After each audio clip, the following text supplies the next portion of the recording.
14 million had the former abyss. 15 million and a half of life has this new abyss. No. Wait. Very good gamers, how are we? This is gamesandchill, and today we're in a new video. Let's not lose the good habits of throwing the intro at least once a week. I know it gives you nostalgia and you miss it. And the new abyss that resets since you watched this video in about a day or two. It's a new record of total life. Two things, one good and one bad. The bad news, because people like bad first, is that there are quite a few waves, enemies who exceed 1 million lives, and those who do not exceed 1 million lives are. 2 enemies of 500,000 lives, i.e. practically every single thing. What's in this abyss has a fucking million, and it's no joke, but the good part of this abyss is that they do not limit us enough, and that permafrost can be used again. So, live the permafrost. Let's hear it, because those of us who like it always want to play it, and we're sorry. A bit dead, but whenever they let us use it, it is appreciated and appreciated. So leave a good like, a good ultimately, subscribe, leave a good comment for algorithm. Thanks for enjoying watching the video and channel. Thanks for all of the love and support. Thanks for not costing you anything. It's totally free. Help. Recommend. Position the video makes all this can grow much more and make more people watch it. So remember that apart from giving like that doesn't cost you anything, so there I'm watching you. This is the moment you're gonna do it. For that reason alone, for commenting, for leaving a good like and subscribing with bell. Every day there's a rooster draw for algorithm again. Every day there is a daily bendy draw just for doing this in all the videos. Shorts, normal videos, a blessing a day. Good luck with that bendy, she can touch you as soon as Mavuika comes and they're gonna be scarce. Much proto-gamers, and we go with the abyss that will reset in 1 or 2 days. Well, if we sum it up, the first half is all frozen bugs. Lucky, and the second half are all bosses. This here is also a boss. It's the top of descendings that we'd miss. Well, here's the top. As I said, there are not so many constraints in the concrete sense of being forced to or not to play some equipment, some very concrete mechanics in a room. Yes, there are some small limiters that are this bug here. He needs you to take, or an archer, or take Furina to hit the wings. Although the theme of taking Furina is a little RNG, which is the Dragon of the Ruins, which, the boss knows it, and the tulp eliminates the possibility that your damage is based on damage. Hydro in the second half. I mean, Mualani doesn't go in the second half. Novelet doesn't go in the. And if you're going to play some team based on a lot of hydro damage, like by example a double Hutao Hydro with Furina and Yellen, neither would go in the second half because Tulpa is immune to hydro. But outside of that, you can play perfectly almost everything on almost any floor. Enemies, that is, although here you always see combinations, there are only 1 and then 2 in the second wave, 1 and then 1, 2 and then 1. So in the first half you can play unitariates, you can play multitariates, you can play whatever you want practically. The good thing is that this abyss is a new record of life in Genshin, but you can play a lot of things, including permafrost. Cone first half first, a crocodile, which is the sacrosanct beast of hydro, but it's just a 1. There are not several, there will be no reactions. As it is hydro because it also has a little bit of hydro resistance, but better than pulp. That is immune and is the only bug with a little bit of resistance to hydro in the first half, so everything that's a new billet and much damaged hydro will go in the first half. Mualani will also be very good character for the first half. Who plays Mualani teams? 950,000. And you know this crocodile has a problem, and it's a bit annoying because not only does it move, but it does an attack that starts to roll belly up like a hippopotamus. If you take Bennett, now we're talking about Bennett too, because the tulp also vaporizes you and moves you from areas if you are playing any team. But you can get past this million-year-old life. In the present abyss there are 2 sacrosanct beasts that also come out first. One, then another, which is the phoenix, and then the scorpion, which also have 1 million of life, and you know how to deal with them. Then, 2 new enemies of the Mastery of Talents. That surely you have all gone to form books of the characters of NATLAN, which is the stone. No, I'm correcting. I'm sorry. Of obsidian and parchment. That is, this is the domain of NATLAN artifacts. Moi, this is the stone of Geobatile. These stones are very large. They've got like blows that do brutal damage, and you've got one. They shoot, so be very careful, and come out too. But the two enemies can freeze, so who want to enter permafrost up? But surely it is the ones that you have here on your account. Obviously, it's going to make you very excited. Stones are. They do a lot of damage, they're easy to put together, and dang, they have a hitbox and a gigantic area. Very careful with it. And then 12. 1. Second half. We have two Tepetlisaurs that are the Saurians of the region of the guild of... what is it called? Imagine more. The Echo Bastagos, which is the tribe of Geode, I was going to say of Chaska, no, of Shalonin and Kachina. And it's 2 out of 500,000 that can also be frozen, which aren't too hostile. Concretely these here, but it's a wave like just to spend your ultis and 4. To do some damage and to bother you, because then in the second wave after killing...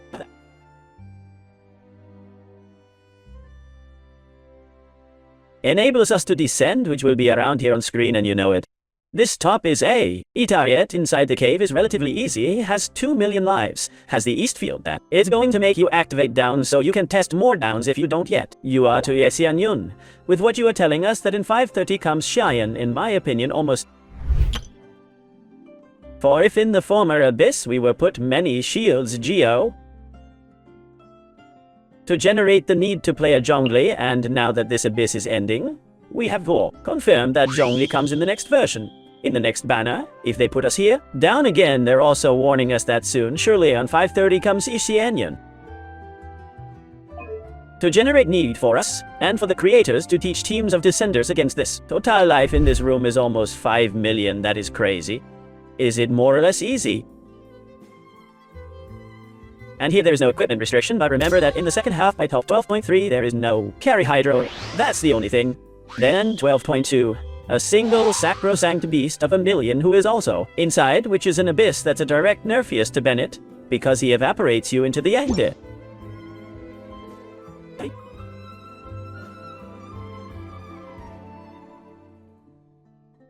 It's got a very high master's scale, this bug, because every burn that gets your ticks down you, 20% of life and 5 ticks send you with Saint Peter. It's totally true, and everyone you've ever played. It's an abyss that's not much to play Bennett. The truth. But I would recommend Bennett up rather than down, as when you go through these halls and more, less is acceptable and easy, you can rest easy. But if you play Bennett down, the real tulp, you get 30,000 or 40,000 vaporized, and you're going to have to combine Bennett with other contributions. I recommend more Bennett in the first half. And wave 2. This enemy has 1 million lives, it's just 1. And it's these new enemies that came out at 5, I don't know if they were at NATLAN's 5, I think so. They're on NATLAN's map. They're over here on screen too. Are quite large enemies that can freeze and have a mechanic of a stick, that when you fill them with the bar, it is a circle next to the bar of life. For example, as the green chicken, they get into a phase where they're a little more vulnerable. They can also freeze, so I think I'll personally enjoy permafrost better. Again in the first half, and this can also be frozen. And little more. These are more or less. The only problem is that they have 1 million lives and they do a lot of damage. NATLAN also has a couple of hits that can get you to one-shot perfectly. Then, in fact, has a Kamehameha as if it were Novilette. This bug here, that if you enter the rank of the laser that is pulling in a straight line, will really one-shoot you. The Dragon of the Ruins. The dragon does not have much difficulty. In fact, it has super little difficulty. It is a boss that has come many times in the Abyss. It is the boss to ascend, for example. To Nile, many have been to farm it. It is in Sumeru. You can practice it in open world, and the only lie. The difficulty is that you have to hit him with an archer in the wings.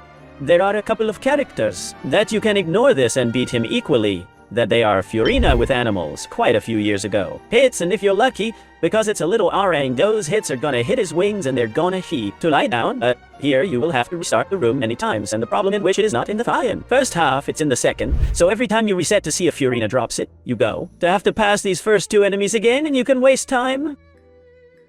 That makes this RNG to be able to knock him down is Ye Miko, also with the totems. The EANG of the blows. They can aim their wings and knock him down, but again it's RNG. And a character that can also hit him without even throwing it is Novilette. But I would not recommend playing Novilette in the second zone. They've done it more or less well. Fiorina may be able to do it. Go down, but in the second half, the only two restrictions I recommend are to wear an archer. And don't take damage to Hydro, basically. Also, an advantage is that Tulp is imbued perma. Hydro. All the pyro characters are going to vaporize him continuously.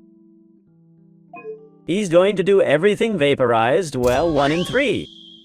With which whoever liked Yoimiya in the second half, a team of Yoimiya is cool. Is decent. It's funny, it's cool, but against the top descending Yoimiya doesn't literally do anything. But there's another advantage to you.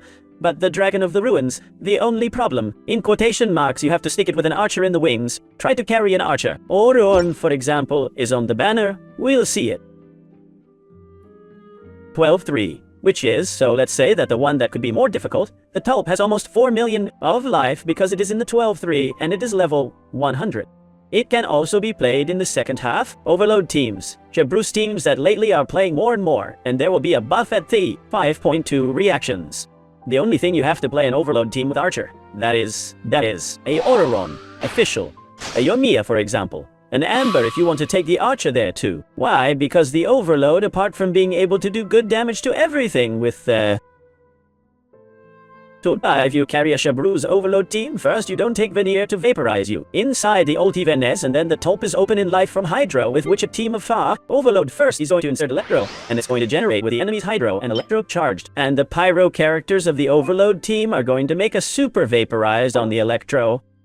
Charge, that is, they're going to do the Overload on the Electro and the vaporized on the Hydro because the Tulp is going to keep the Electro and the Hydro in its, that is, as imbued with those elements while, Overload teams also in the second half, apart from Carry's Pyro. To vaporize him continuously are going to come very well, and Xiangling comes very well in the second half. Venez not so much because it vaporizes you, but combinations of Xiangling Chabrus in Overload. Carrying an Archer who can be official for the Overload team, they will help you a lot. In the second half, for people who have fewer newer characters or accounts. And now, yes, the 12-3 first half, which I have not done on purpose, but it seems that I have kept it from surprise, because these are graphs of the total amount of life and the rest of the rooms because my camera was plugging. What is there? For now, I have been confused before. There are the stones of fire, then those of the 12-1 that I taught you before they are here. These stones of EGO are those of AGO, control of obsidian artifacts of NATLAN, and these stones of fire are those of the domain of NATLAN's character books, Ascent talents. This you have also played against. They have the peculiarity that they are smaller than the other stones, but they do strike. Remotely and apart, these have phases of getting underground and literally wasting your time. So very careful, they can also freeze if you catch them in the eye. Precise a moment, and I think they are relatively easy, although they are 2 and each has a yes, gentlemen, each one has 1,200,000, then this is the typical. Here a meter of stone that takes us the crocodile. It is only one. It has 800,000 of life that in its time. 800,000 was a bitch. But now it's not so much compared to this here that it's 1,000,000, and remember that mechanics is to kill the crocodile first and then him. But if you have certain equipment with a lot of base damage per rotation before I invoke the crocodile, I think we'll be able to. I include myself to put it down before I invoke the crocodile, but in accounts, let's say more early with it. Less powerful accounts or with more limited characters or 4 stars, real mechanics. That if it will give you the time, no problem, is to kill the crocodile first. It is very fragile. Crocodile plus, and he stays in a stun state, so you can hit him a lot, and the Tulp on top of the Tulpa that I have said everything that had to be said is easy. Tulpa is prime imbued with Hydro, i.e. all those who Respiro are going to vaporize almost everything, but those who have ICT are lucky no. And Yoimiya, who can only vaporize 1 in 3, Hu Tao will vaporize everything, but be careful with taking Hu Tao with many Hydros, perhaps a Hu Tao with only 1 Yellen who is Archer 4. Then let free Fiorina for the first half, and it's not going to be your Hu Tao damage on Hydro and play Yellen, Utao, Sonly for example, and official or an aura run for electrocharged air, super vaporized, or I mean not to put a lot of hydro, but to carry at least one yell, and that is. For Utao's team will do you super good, Alekino super good. Watch out for wearing Bennett, that will vaporize you. Super good overload equipment, and little more, or it is super easy. Get those equipment and vaporizing is going to be very good and all around for the equipment. Overload, even if it does not activate all the passives also in overload equipment, or Oranon will not go too. Not bad against the Tulp. And in the first half, almost whatever you want can be played. Bennett more than in the second, even though you're vaporized and burned. This one's gonna get to hurt Pyro, with which you don't care because you're invested in Pyro. Milestone teams, Bloom teams in the first half, I don't know if they're gonna be able to damage. Enough, but surely you can also play Bloom teams in the first half. Be careful with this and with this one that has Hydro resistance and within respectively, and the Hyper Blooms. Something similar. You can play in all rooms the Hyper Blooms, but here the Hydro Resistancy makes Hyper Bloom Hydros hit less, and here Hydro Resistance and Hydro Resistance with IT, which the Hyper Blooms may also want to limit to them a pilline apart from the Blooms, but as usually any variant of Hyper Blooms can be played. Hyper Bloom Chlorine. Algaiza, Tignari, Kinis Bone teams in the first half? I think that's what. But I'm going to recommend that you probably exploit all of this, because even if this one has resistance. Inside, Fiorina and Kinnick's burn equipment makes reverse, vaporized with which Fiorina makes Youngling, so you understand me. And she's gonna blow it up, and this one even if she has Hydro Resistance, so that Fiorina and its inverse vaporizers don't hurt so much. Kinnick is going to take it down perfectly, surely. Me with the Kinnick that you have seen that does more of 500,000 per ball of 2 balls, I take it down to the poor. Of course to you it will seem a lot, because it's 1,000,000, but for accounts it beats so nothing you can play almost anything is. Simple is the life record that yes, second half uni target many boss and first half enemies that can freeze, so applause and congratulations to the main permafrost me, including I'll spend it with permafrost, little more remembering to come to the directs that you can meet, exchange that make your chasms to the people, make illusion that deflects their accounts, or that the gay past challenges that can't etc. If you're eating that it takes advantage and it's rich, and thank you for supporting so much the channel. Remember to subscribe with bell, leave a comment for algorithm if you have not yet done so, and leave a good like to participate in a blessing draw. Moon luck, and it can touch you so much luck, and it is already very careful to have very good day. You don't hear many luck with the abyss and Shito.